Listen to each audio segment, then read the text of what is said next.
이 제임스 메이스라는 신학자가 있는데요. 이 제임스 메이스라는 신학자가 인생에 끊임없이 반복되는 인생의 고통과 환희에 대해서 이렇게 말했습니다. 우리의 삶은 고통에서 시작해서 환희로 끝나는 일방통행이 아니다라고 말했죠. 우리의 삶은 계속적으로 변화가 있는데 고통에서 환희로, 환희에서 다시 고통으로, 또 고통에서 환희로 돌아가는 늘 이렇게 이것이 쌍방이 서로 교통하는 쌍방통행이다라고 말했습니다. 그러니까 우리가 기쁘다가도 고통이 오고 고난이 오고 또 고난이 오다가도 환희가 찾아올 수 있다라는 것을 우리가 깨달아야 되죠. 오늘 우리는 이 룻기서 말씀을 통해서 늘 우리의 삶에 고통과 환희가 교차되어지는 이런 상황 속에서 우리는 고난을 겪을 때에 과연 무엇에 초점을 맞춰야 되는가, 우리가 이것을 생각하면서 우리가 룻기서 말씀을 좀 대하기를 원합니다. 여러분, 유대 땅 베들레헴에 살고 있던 이 나오미가 흉년이 들어지자 생존을 위해서 그의 가족들과 함께 이 베들레헴에서 이방인들의 땅이라 불려지는 모압 땅으로 이동하게 되었습니다. 여러분, 1절에 우리가 다 읽지 않지만 1절에 보면 어떤 상황인가 볼 수 있죠. 1절에 보면은 사사들이 치하던 때에 그 땅에 흉년이 드니라. 유다 베들레헴의 한 사람이 그의 아내와 두 아들을 데리고 모압 지방에 가서 거류하였는데, 여기에 나오는 이 한 사람은 오늘 이 말씀의 이 주요 인물이 되어지는 엘리멜렉의 아내 나오미입니다. 나오미는 고향 베들레헴의 땅에서 흉년이 들자 그곳을 떠나게 되어졌죠. 이 베들레헴이라 하는 지명은 떡집이다라는 말입니다. 그만큼 이 베들레헴은 영적으로 풍성하고 먹을 것이 많은 그런 곳이다라는 의미가 되어지겠죠. 그런데 이 영적으로 먹을 것이 많고 떡집이라 불려진 이 베들레헴에 흉년이 들었다라는 것은 그만큼 이 지역이, 이곳이 영적으로나 육적으로나 풍성함이 없는 일체의 몰락을 겪고 있다라고 볼 수가 있는 것이죠. 이제 흉년이 들었습니다. 현실은 현실이죠. 그래서 이 나오미의 가족들은 더 잘 살기 위해서 모압 땅으로 이주하게 되어집니다. 그런데 그 모압 땅에서 잘 되기 위해서 갔지만 아주 비극적으로 남편 엘리멜렉이 죽고요. 그리고 여기에서 여기에 이 말론과 기론이라고 하는 두 아들마저도 이 모압 땅에서 죽게 되어지죠. 베들레헴에서 흉년이 들어서 그곳을 피해 모압을 왔지만 남편과 두 아들을 잃은 그 철저한 몰락을 경험하게 되어지죠. 정말 잘 살아보려고 하나님이 없는 땅, 이방 땅까지 갔습니다. 그러나 결국에는 어떻게 되었느냐, 아주 빈털터리로 돌아오게 되어졌죠.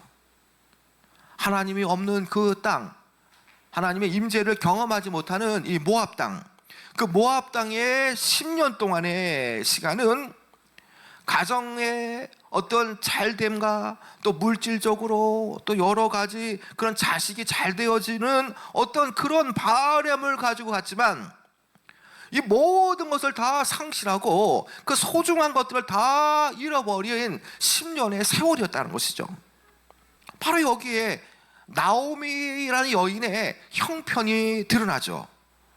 남편도 죽고 두 아들도 죽고 이제는 존재의 기반 근거가 없게 되어졌죠.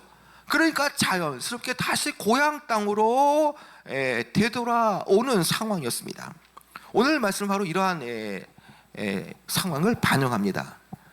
이제 이 나오미 그녀는요, 모압 생활을 훌훌 털어버리고 고향 땅 베들레헴으로 정말 쓸쓸한 마음으로 이렇게 돌아갑니다. 여기에 며느리인 룻이 함께 동행하게 되어지죠. 자, 이제 이 베들레헴이라는 작은 마을에 도착했습니다. 저 멀리 동굴 밖에서 어렴풋이 보여지는 그 나오미를 보고 전 마을이 흥분을 가득 찼습니다. 이 두 여인이, 나오미와 며느리 룻이 도착한 것에 대해서 여기저기서 수군거림이 들려지죠. 예. 나오미를 알아봤던 사람들 가운데는 어떤 사람들은 이가 그 10년 전에 나오미냐라고 묻기도 했습니다. 여러분, 그 내용이 19절 말씀, 한번 19절 말씀 읽어볼까요? 시작. 이에 그 두 사람이 베들레헴까지 갔더라. 베들레헴에 이를 때에 온 성읍이 그들로 말미암아 떠들며 이르기를 이가 나오미냐 하는지라. 자, 여기에 이가 나오미냐라고 하는 그 질문, 여러분, 이 질문은 10년 전에 봤던 나오미가 오랜만에 와서 아주 반갑게 보여지기 때문에 던진 질문이 아니라는 겁니다.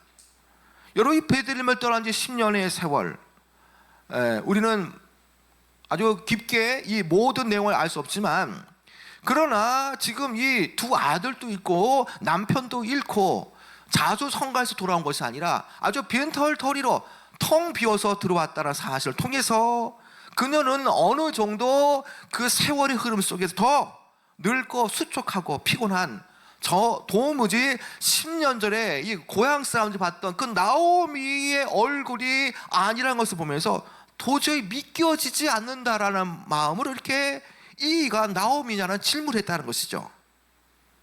그리고 같이 돌아와야 할 남편도 보이지 않고 두 아들도 보이지 않고 여기에 세 남자는 곁에 없고 대신 생소한 이방 여인 하나가 함께 따라왔는데 더욱더 알아보기 힘들었기 때문에 이가 나오미냐라고 묻고 있는 것이죠. 여러분, 지금 이 나오미의 가정의 비극, 이 고난에 대해서 이 룻기서의 기자는 모든 것을 다 설명하지 않습니다. 그러나 아주 풍자적인 표현을 통해서 이 나오미의 삶을 아주 짧게 지금 대변하고 있죠. 자, 이 짧은 말 속에서 그의 삶이 어땠는가를 우리가 잘 살펴볼 수 있습니다. 여러분, 그 내용이 20절 말씀입니다. 한번 읽어볼까요? 20절 시작. 나오미가 그들에게 이르되 나를 나오미라 부르지 말고 나를 마라라 부르라. 이는 전능자가 나를 심히 괴롭게 하셨음이니라. 자, 여기에서 분명히 이름은 나오미입니다. 나오미. 그런데 나오미라 부르지 말라는 거죠. 예. 나오미라 부르지 말고 뭐라고 부르라고 말합니까? 마라라고 부르죠. 마라라고. 예. 여러분, 이름마다 뜻이지 않습니까? 이름마다. 예. 이름마다. 이 나오미의 이름의 뜻은요, 환희와 기쁨이라는 뜻입니다. 예. 그러니까 이 나오미는 이 이름을 통해서 뭔가 기쁨이 넘치고 환희가 넘치는 그런 사람이 되어지면 좋겠다라는 마음으로 아마 아버님께서 이름을 지어줬겠죠. 그런 이름 뜻입니다. 그런데 지금 이 환희와 기쁨이라는 이름은 나오미를 나오미라고 부르지 말라는 거죠. 지금 이 이름은 맞지 않기 때문에 내 상황에 차라리 마라라고 부르라고 합니다. 마라. 예. 우리가 이 마라라는 말을 우리가 들어본 적이 있습니다. 예. 이 마라라는 지역에서 쓴 물이 나왔을 때에 먹지 못했지 않습니까? 모세가 물을 터쳐서 먹을 수 있는 물을 만들었는데 그 의미와 비슷한데, 이 마라라는 말은 쓰다라는 뜻입니다. 쓰다. 아주 괴롭다는 뜻이죠. 지금 자신의 이름과 현재의 상황이 일치가 되어집니까? 안 됩니까?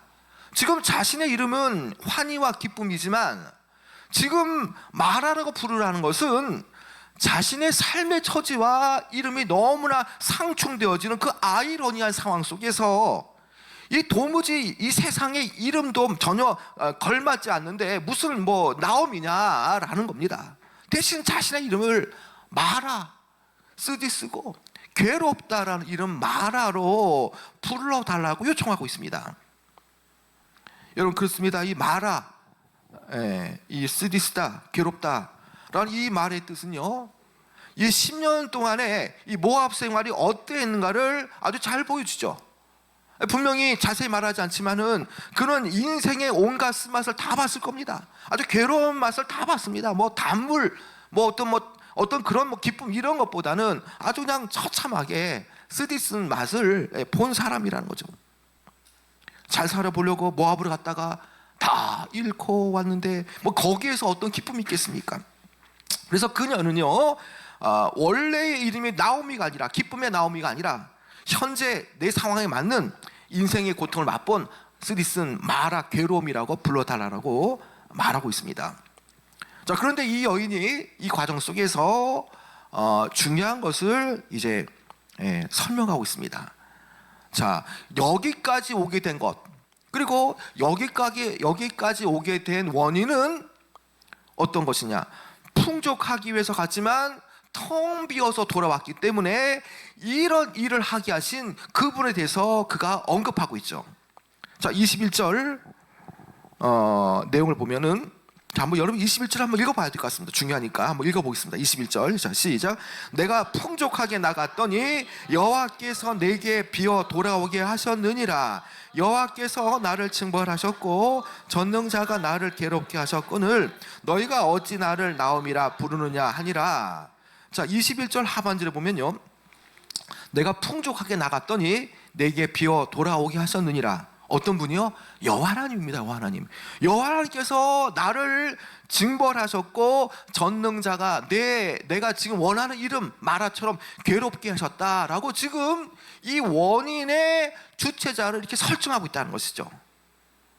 여호와께서 자신을 빈털터리로, 여호와께서 텅 비어서 돌아오게 하셨고 여호와께서 나 자신을 징벌하셨다라고 말합니다. 전능하신 하나님께서 자신을 고난을 통해서 괴롭게 하셨다라고 말하는 것이죠. 그러면 이 나오미 자신이 겪고 있는 이 재난은 어떤 분의 어떤 이 행위입니까? 여호와 하나님의 행위였다는 것이 밝혀지게 되어지죠. 여러분, 우리는 때로는 고난과 징계를 받을 때에 하나님께서 나를 버리시는 것은 아닌가라는 생각을 할 때가 있습니다. 여러분, 그러나 하나님은요, 고난을 통해서 나를 버리시는 것이 아니라 하나님의 뜻을 깨닫게 하시죠.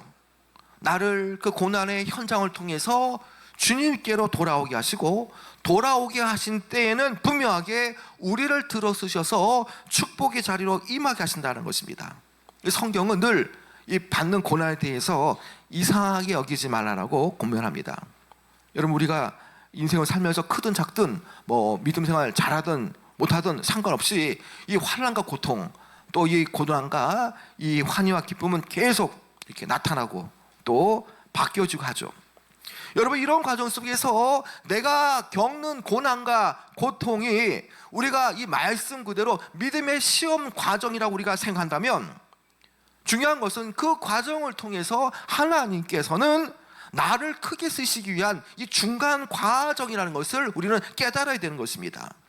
여러분, 욥이 얼마나 많은 고난을 겪었습니까? 그런데 욥이 고난을 겪을 때에 그가 깨달은 바가 뭡니까? 자, 그 고난을 통해서, 큰 신을 통해서 나름대로는 경건하고 의롭다고 여겼던 그 욥 자신, 이 모든 고난이 이해가 되지 않죠. 다 모든 것들이 의혹덩어리입니다. 왜 내가 고난을 받아야 됩니까? 라는 생각을 했죠. 그러나 그가 고난을 겪으면서 무엇을 보았습니까? 비로소 눈으로 직접 주님을 보았다라고 말하지 않습니까? 뭐 직접 보았기보다는 정말 비주어적으로 정말 주님을 가깝게 봤다는 뜻이죠. 그런데 그가 부유할 때에, 잘 살 때에 주님을 더 가까이 본 것이 아니라 가장 낮은 자리에 처했고 있다가 모든 것이 텅 비어 없어질 때에 그는 실존적으로 주님을 더 가까이 보았다고 말하는 것이죠. 고통 속에서 그만큼 하나님을 더 가깝게 봤다는 것이죠. 우리는요, 가깝게 보는 것과 멀리 어렴풋이 보는 것의 차이를 우리는 분명히 알 수가 있습니다. 흔히 우리가 신기루라고 했을 때에 뭔가 오아시스가 있다고 보여지지만 가까이 가면 가까이일수록 그냥 모래바람이라는 것을 알 수 있지 않습니까? 여러분, 분명하게 주님을 제대로 보는 것과 어설프게 보거나 잘못 보는 것은 분명히 차이가 있습니다. 고난 중에 진정으로 비로소 하나님을 눈으로 배웠사옵나이다는 고백은 고난을 통해서 그가 하나님을 더 가까이 봤고 하나님의 뜻이 어디에 있는가를 고난을 통해서 그가 깨닫게 되었다는 말씀이라는 것이죠. 여러분, 혹 여러분들 가운데 지금 환희보다 기쁨보다 고난이 더 가깝다면 이 고난을 통해서 하나님께서 지금 내게 무엇을 말씀하시는가를 우리는 생각해 볼 수 있어야 됩니다.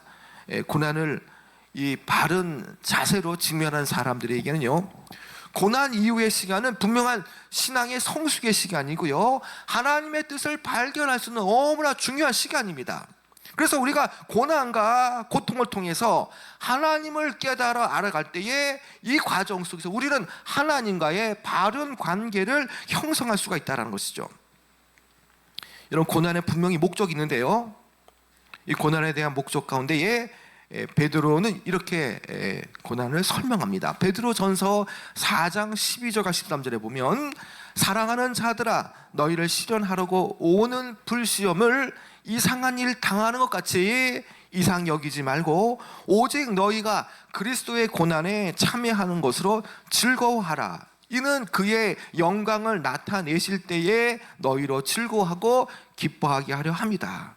여러분, 이 베드로가 본 고난은, 베드로가 직면했던 고난에서 이 목적이 무엇입니까? 마치 금이 불 속에서 재련되어서 불순물과 찌꺼기가 제거되듯이 이 고난을 통해서 우리의 믿음이 더욱더 확증적이지고, 또 고난을 통해서 연단을 받은 과정 속에서 우리의 믿음이 가짜가 아니라 진짜로서 이렇게 드러나게 되어지는 것이죠. 여러분, 진짜가 되어져야 됩니다.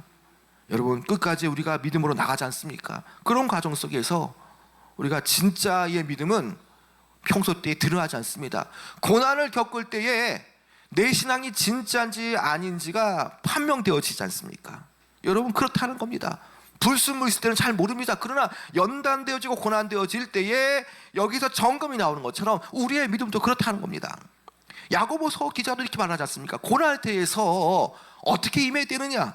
야고보서 1장 2절과 4절에 보면, 내 형제들아, 너희가 여러 가지 시험을 당하거든 온전히 기쁘게 여기라. 이는 너희의 믿음의 시련이 인내를 만들어내는 줄 너희가 알미라. 인내를 온전히 이루라. 이는 너희로 온전하고 구비하여 조금도 부족함이 없게 하려 함이라. 자, 야고보가 보고 있는 이 고난의 정의는 뭐냐? 자, 우리를 구비케 합니다. 우리가 주의 일을 감당할 수 있도록 우리를 이 프리페어, 준비시키는 거죠. 그런데 이것이 제대로 준비 안 될 수도 있는데, 우리를 온전하게 구비시키는 것, 하나님 보실 때에 주의 일을 감당할 수 있도록 하시는, 조금 더 부족함 없게 만드는 것은 고난을 통해서 우리를 만들어 가신다는 것이죠. 뭐가요? 시련과 고난이 그렇다라는 것입니다. 여러분, 그렇다면 이 고난을 통해서 우리를 만들어 가신다면 우리는 결코 고아처럼 내버림 받는 자가 아니라는 것도 우리가 알게 되지 않습니까? 이 고난 속에서 분명하게 하나님의 계획이 있다는 겁니다. 하나님의 계획은 이미 오래전부터 시작되어졌고요, 그리고 이 과정 속에서 이 성도는 그저 고난으로 끝나는 것이 아닙니다. 고난을 통해서 우리를 더 단련시키고 연단시키는 과정 속에서 우리를 조금 더 부족함이 없는 사람으로 만드시는 과정 속에서 그 받을 축복을 받을 수 있도록, 또 사명을 이룰 수 있도록 우리를 크게 써주신다는 것이죠. 여러분 계속 이 나오미의 고백을 한번 살펴볼까요? 20절에 보면, 나를 나오미를 하지 마라, 차라리 말하라 불러라. 이 고백이 무엇을 말합니까? 자, 이것은 이 고난을 통해서 그가 얼마나 그의 마음이 세상으로 경도되었는가를 알 수 있는 것이죠. 분명하게 이 베들레헴이 떡집이고 또 영적으로 육적으로 먹을 것이 많다라면 떠나면 안 되는 것입니다. 그러나 이 과정 속에서 그는 세상을 너무나 바라봐서 세상으로 갔지 않습니까? 이방 땅, 하나님이 안 계신 곳 모압 땅으로 갔습니다. 뭔가 풍족해지기 위해서, 더 잘 되기 위해서 갔지만, 이제 돌아와 보니까, 고난을 통해 보니까, 겪어보니까 오히려 자신의 모습의 문제와 영적인 모순을 발견하게 되어졌죠. 그래서 그가 회개하며 돌아오게 되어졌다는 것입니다. 여러분, 누구든지 나오미와 같은 이런 어려운 일을 겪게 되어지면 슬픕니다. 그러나 중요한 것은 이 고난은 고난으로 끝나는 것이 아니라 나중 영광이 나타나게 되어지는 것이죠. 우리가 가장 어려울 때에, 절망스러울 때에 낙심하지 말아야 될 이유가 뭡니까? 여러분, 이때는 바로요, 하나님의 은혜를 바라보기에 가장 좋은 때라는 것입니다.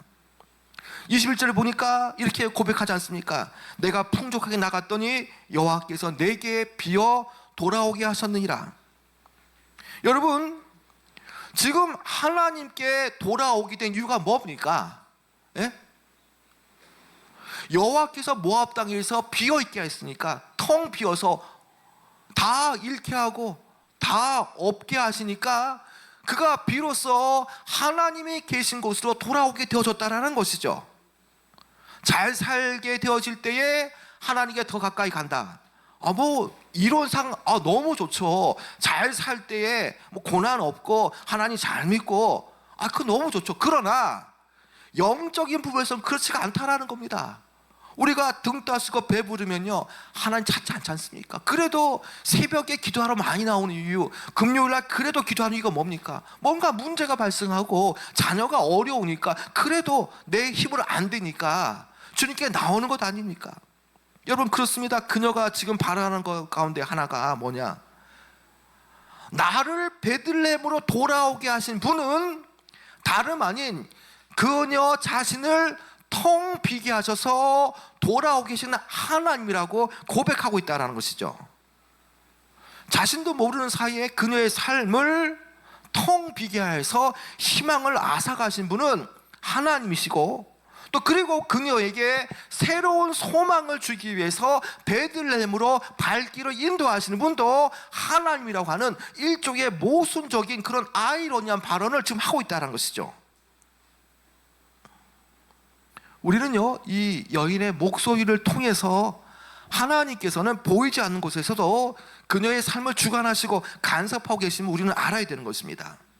여러분, 이 여인이 지금 슬픔이 있지만 하나님이 계신 곳으로 돌아올 때에 다시금 그의 이름이 역전되는 것을 우리가 볼 수 있는데요, 여러분, 그렇습니다. 여러분, 시험과 고난이 있을 때에는요 가장 절망스러운 타임이라고 여겨지지만 바로 이때가 어떤 때냐? 하나님의 놀라운 은혜와 자비를 경험할 때라는 것을 우리는 믿어야 되는 것입니다. 여러분, 결코 어려운 가운데에도요 하나님은요 여러분들을 포기하지 않고 계십니다. 나오미와 며느리, 이 정말 과부와 또 정말 이런 이 어려운 사람들, 그런데 하나님은요 얼마나 놀라운 은혜와 축복을 내려주십니까? 여러분, 이제 이 가정에 놀라운 역사가 임하게 되어집니다. 고난을 통해서 텅 비게 하셔서 모압 땅에서 이제 하나님이 계신 그 베들레헴으로 오게 하실 때에 하나님께서 비로소 어떠한 역사를 이뤄내십니까? 어떠한 축복의 역사가 나타나느냐는 것입니다. 여러분, 22절 말씀을 볼까요? 22절 시작. 나오미가 모압 지방에서 그의 며느리 모압 여인 룻과 함께 돌아왔는데 그들이 보리 추수 시작할 때에 베들레헴에 이르렀더라. 여러분, 왜 특정하게 이 룻기서 기저가, 물론 보리 추수할 때를 언급 안 해도 상관없습니다. 그냥 하나님께서 돌아왔으니까 축복 임하게 하셨다 말할 수 있습니다. 그러나 지금 특정하게 보리 추수 시작할 때에 베들레헴에 이르렀다 말을 하겠습니까? 아무것도 없었고요, 텅 비었습니다. 그러나 추수라는 것은 무엇을 말합니까? 채워지는 것이고 또 차는 것이고 풍성한 것을 말하지 않습니까? 그가 돌아오는 그 타이밍에 바로 보리 추수가 시작되어서 먹을 것이 많았다는 것이죠. 여러분, 이것은 우연이 아니라는 것입니다. 돌아오게 하실 때에도 그가 이 하나님을 멀리했던 것을 깨닫고 회개하고 돌아올 때에 돌아오는 즉시 주님은요 축복의 자리로 그를 이렇게 맞이하고 있다는 것을 우리에게 보여주지 않습니까? 여러분, 이 축복의 전경을 한번 연상해 보시기 바랍니다. 아무것도 없이 빈털터리로 정말 그지같이 왔는데 베들레헴에 돌아와 보니까 온갖 들려온 게 황금, 이 빛 추수의 은혜가 있다는 것이죠. 너무나 궁핍했고 핍절했지만 이제 풍요로움이 그 여인을 기다리고 있다는 것이죠. 하나님의 은혜의 축복에 기다리고 있다는 겁니다. 여러분, 우리는 이 말씀을 통해서요 보이지 않는 곳에서 역사하시는 하나님의 이 하시는 일을 우리가 볼 수 있지 않습니까? 우연처럼 보이지만 이것은 우연이 아닙니다. 하나님이 계획해 놓으신 하나님의 각본대로 다 연출되어진 그런 상황이라는 것이죠. 이 상황 속에서 우리는 하나님의 손길을 볼 수 있어야 됩니다. 온갖 빈곤함에서 이제는 풍족함의 은혜가 시작되어지죠. 1절의 말씀처럼 1장 1절의 말씀처럼 사사들이 치리하던 때에 그 땅 베들레헴에 흉년이 들어서 모압으로 갔습니다. 그러나 이제 돌아보니까 1장의 1절에는 흉년이 들어서 먹을 것이 없기 때문에 나갔지만, 그러나 22절 끝절에는 베들레헴으로 돌아와 보니까 보리 추수가 시작되었다는 겁니다. 나오미의 가정이 돌아왔더니 이 새로운 날이 되었고요, 기쁨의 소리, 수확의 소리, 풍성함의 소리가 나타나기 시작했다는 것입니다. 여러분, 이것은 무엇을 말합니까? 고난 뒤에 축복이 있다는 것을 우리에게 분명히 말씀하지 않습니까? 여러분, 성경에서 말하는 추수는요, 하나님의 베푸신 긍휼의 증거를 말하고요, 앞날에 대한 희망을 암시하죠. 나오미와 며느리 룻은요, 물론 이 수확에 참여했을 뿐만 아니라 더 큰 은혜를 분명히 받았습니다. 저희가 나중에 시간 되면 룻기서를 좀 한번 강해서 쭉 하고 싶은데, 어쨌든 쭉 내용을 이제 나중에 보게 되면요, 룻의 나중에 남편 보아스가 이렇게 이 기업 물을 짜로 이렇게 지금 나타나면서 이스라엘 기업에 이 이방 여인 룻이 참여하게 되어지는데요, 다 이런 것들이 뭐냐? 여호와의 돌보심과 복을 받으러 온 여인, 바로 이 나오미를 통해서 나타난 축복이라는 것입니다. 여러분, 마태복음에 보면요, 여러 이 4명의 이방 여인들이 나오는데요, 여기에 룻은요, 특별하게 이 다윗 왕의 할머니가 되어지죠. 친할머니. 그러니까 이방 여인이 그 믿음의 어머니, 시어머니 나오미와 함께 베들레헴에 돌아오는 순간에 어떤 일이 벌어집니까? 다윗이 베들레헴 사람 아닙니까? 이렇게 그 성경 말씀에서 늘 회자가 되어지는 그 성군인 다윗 왕을 배출한 이 바로 다윗 가문의 할머니로 나타나는 것이 바로 여기 있는 룻이라는 것이죠. 여러분, 이렇게 영광된 축복을 그가 받게 되었습니다. 그러나 모압 땅에서 고난을 겪고 어려움을 겪을 때 과연 그 인생에 이런 일이 일어날 줄 그가 믿었겠습니까? 내 인생에 앞으로는 환희와 기쁨 없겠다라는 마음으로 돌아왔지 않습니까? 정신 차리고. 그런데 하나님은요, 그가 돌아올 때에, 주님이 계신 베들레헴에 돌아올 때 이런 모든 것들 다 준비해 놓고 계셨다는 것입니다.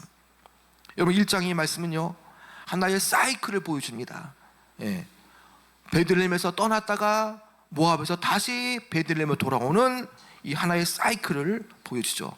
1절에 기근으로 베들레헴에 떠났지만 22절 마지막 절에 베들레헴에 돌아올 때는 추수철의 풍성한 축복을 받았다라는 말씀으로 이것이 이야기를 맺고 있습니다.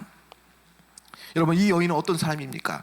하나님이 없는 곳에서 완전한 몰락을 경험한 후에 그녀는 하나님이 있는 곳을 찾아와 풍성한 축복을 누린 사람이라는 것입니다. 어려움 때문에 잘 살아볼까 하여서 주님을 떠났지만 곰핍해지고 곰고함이 가중되어지니까 그때 깨닫고 하나님 있는 곳 베들레헴으로 오게 되어졌죠. 여러분, 우리의 인생에는 이렇습니다. 여러분, 내가 어떤 선택을 하냐에 따라서 인생의 판도가 달라지기 시작한다는 것이죠. 마땅히 있어야 할 곳을 떠나지 않고 그 자리를 지킬 때 분명히 축복이 임합니다. 그 떡이 있는 곳 베들레헴, 하나님을 섬기는 그 자리에 그녀는 물론 시간이 지났지만 돌아왔을 때 다시금 회복된 축복을 경험할 수가 있었던 것이죠. 여러분, 그동안 우리가 얼마나 안간힘을 쓰면서 열심히 살아왔습니까? 그러나 뭔가 안 된다면 한번 이쯤에서 한번 내 생각을 한번 재고해 봐야 됩니다.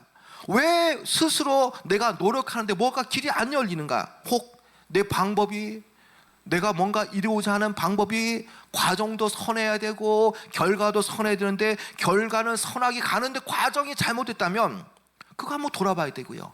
내가 있는 자리가 하나님이 계신 자리여야 되는데 계속 내가 있는 자리가, 내가 무언가 도모하는 그 자리가 하나님이 없는 곳이라면 여기 있는 나오미와 룻처럼 하나님이 계신 곳으로 돌아와야 한다는 것입니다. 여러분, 돌아올 때 하나님은요 결코 우리를 외면하지 않으십니다. 하나님께서는요 물론 고난을 주시지만 고난과 연도하는 시키는 과정 속에서 하나님께서 우리를 하나님 있는 곳을 이동시키는 가운데에 하나님께 받을 축복을 우리에게 부어 주신다는 것입니다. 여러분, 당장 우리가 밤이 맞도록 수고하지만 아무런 소득도 없고 소출도 없지만 우리가 그럼에도 불구하고 당장 눈앞에 보이는 그런 상황에 세상적인 것을 직면하지 않고 오히려 묵묵하게 우리가 인내하며 주님께서 가셨던 그 길을 걸어간다면 우리는 상상치 못할 그런 축복을 우리는 얻게 되어진다라는 것입니다. 여러분, 이것은요 하나님의 있는 곳으로 돌아오는 자들에게서 받게 되어지고 부어지는 축복이라는 것입니다. 여러분, 분명한 것은 축복은 하나님께서 오는 것인데 우리가 축복을 경험하기 위해서는 하나님이 계신 곳이냐 아니냐를 우리가 잘 판단해야 되는 것입니다. 여러분, 이 고난의 어려운 때에 오히려 하나님은요 나를 더 이 고난의 시간 속에서 하나님께서 나와 함께 더 대화를 하기 원하십니다. 나를 고난의 현장에 보내셔서 나와 더 대화와 대면하기 원하신다는 것이죠. 그렇다면 이 고난의 현장 속에서 우리가 축복, 나중에 나타날 축복을 바라보면서 우리 다시 한 번 더 내 자리가 어떤 것인가, 내가 있고 내가 말하고 생각하는 곳 가운데 정말 예수님이 계신가 아닌가 생각하면서 우리의 자리를 이동시켜야 되는 것입니다. 나오미처럼 이제 우리가 너무나 고생했는데 영적인 그런 깨달음 없다면 고난은 계속되지만 그래 이제 돌아가야 될 때다 생각하고요 주님께 돌아가고 하나님이 계신 곳으로 나아가기만 하면 하나님의 은혜와 축복이 여러분의 삶에 쏟아지기 시작한다는 것입니다. 여러분, 이 말씀 붙잡고요 여러분 힘을 내시고 어떠한 경우도 하나님은 우리를 고아처럼 내버려 두시지 않는 분이라는 사실 깨닫고요 이미 하나님은 여러분의 삶 속에 다 계획해 놓으셨습니다. 돌아오기만 하면 되는 것입니다. 이제 이 말씀처럼 주님, 내가 베들레헴 떡이 있고 영적으로 육적으로 풍성함이 있는 주님이 계신 곳으로 돌아와 내 고난이 끝나고 시온의 축복의 들어가 열릴 수 있도록 하나님의 은혜 달라고 여러분 기도하시며 나가시는 귀한 여러분 되어지길 축원합니다.